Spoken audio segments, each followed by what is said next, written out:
Welcome to Tap Tyson 2 News with your host, Soulrise Gaming. Woohoo! So today it is Experience Clarity. So it says, last week we covered a new event that are coming into 5.17. This week we're going over all the skill tree changes.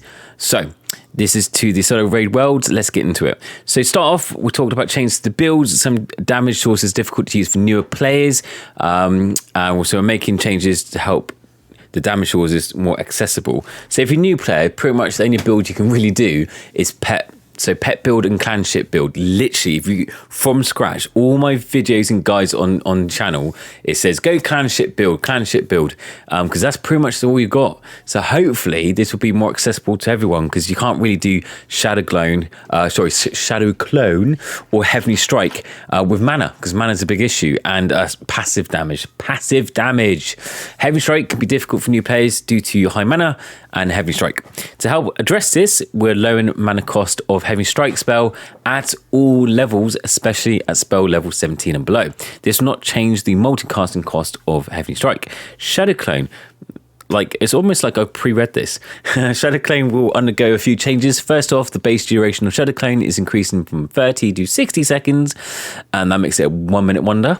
And Swamp Gauntlet in maximum effect has been lowered from 60 seconds to 30 seconds. So that's a half-minute wonder.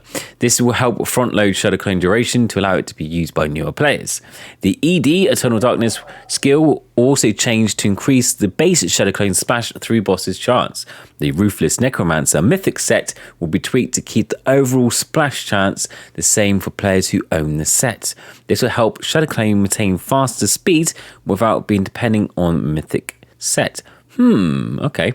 Lastly, ED is being changed to lower the maximum number of levels and skills and to increase effectiveness of skills per level. This should allow for easy access to smash, skip, and duration for Shadow Clone players, which much lower skill point cost. Okay.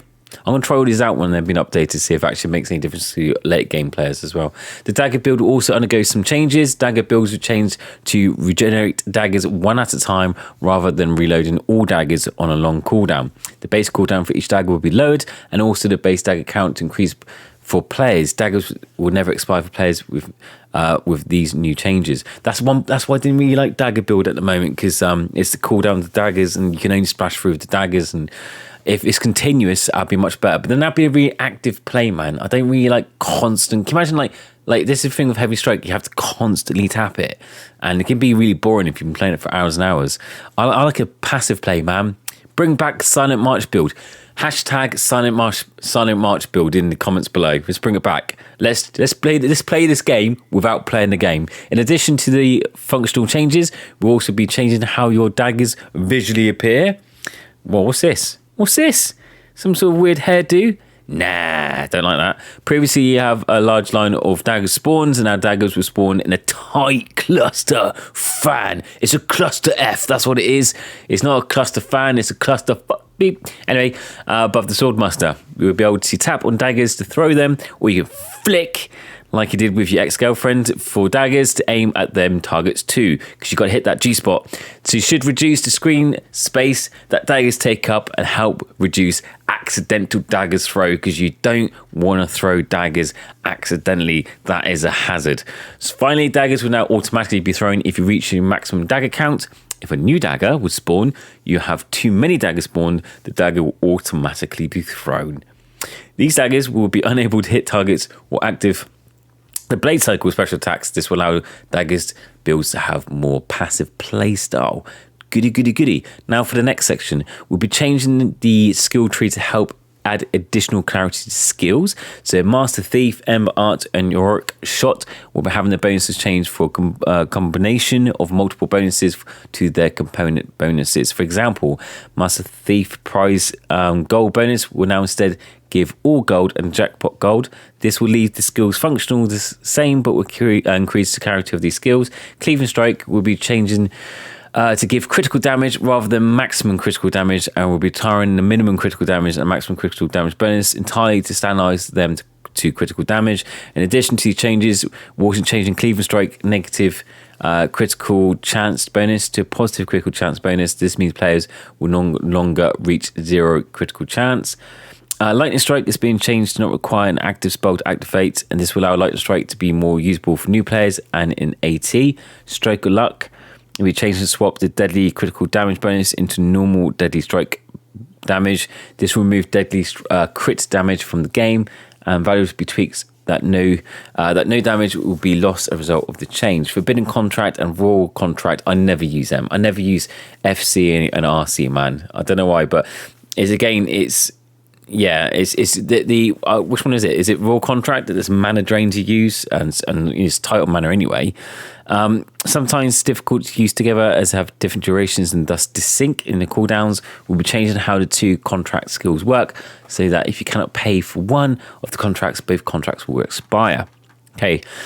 We'll be making some changes to solo raid worlds. Starting off, we're now changing how solo raid bonus XP are given out. Currently, players raid levels under level 100 receive some bonus XP with each day of farming portals they complete. We're changing this instead. Have a pool of solo raid bonus XP that is slowly depleted as the daily farming portals are completed.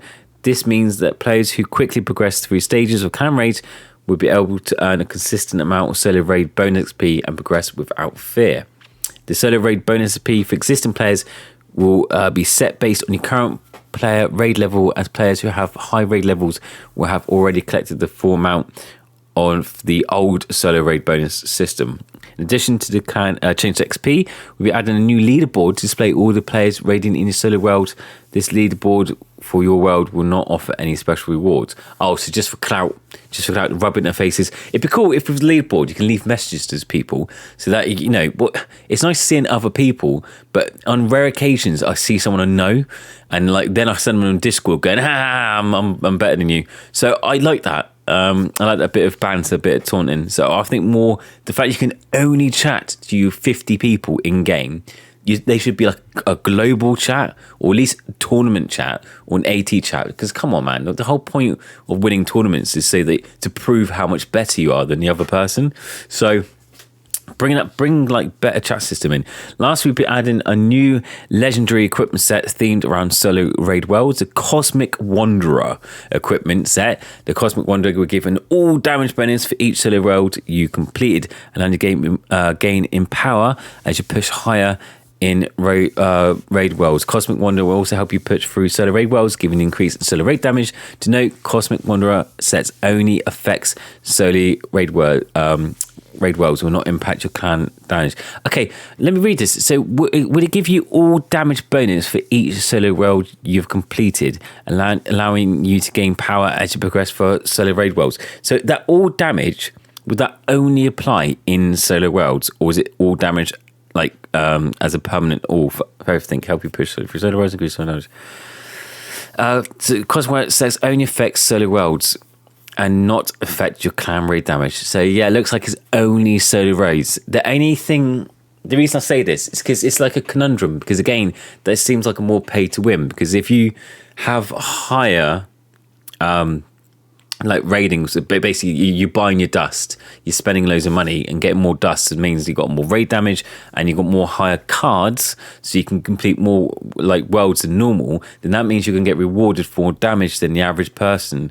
So I think it doesn't really matter at the end of the day, because it's not going to affect like a team. Like with a raid, if a team of 50 people in a raid, if they all spend like £1,000 on Tap Titans to get the raid damage, obviously it's going to be unfair to a smaller new team of 50 people that are free to play. So, you know, Wells versus free to play, you can't compete.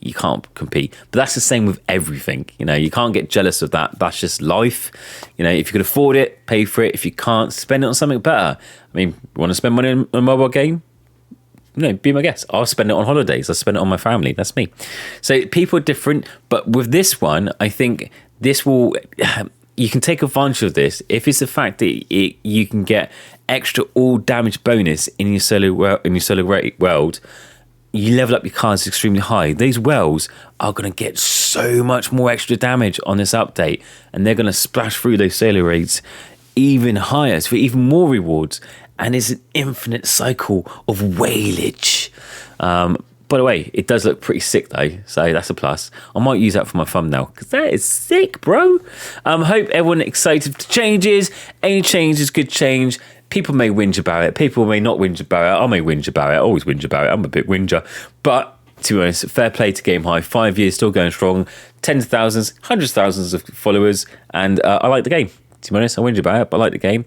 So any more updates apart from that, bring in-game chat because I want to talk shit to you guys and I love you all. Thanks very much for listening to my ramblings and I'll see you all in the next video. I wobbled. Take care and I'll see you all in the next video. Bye-bye.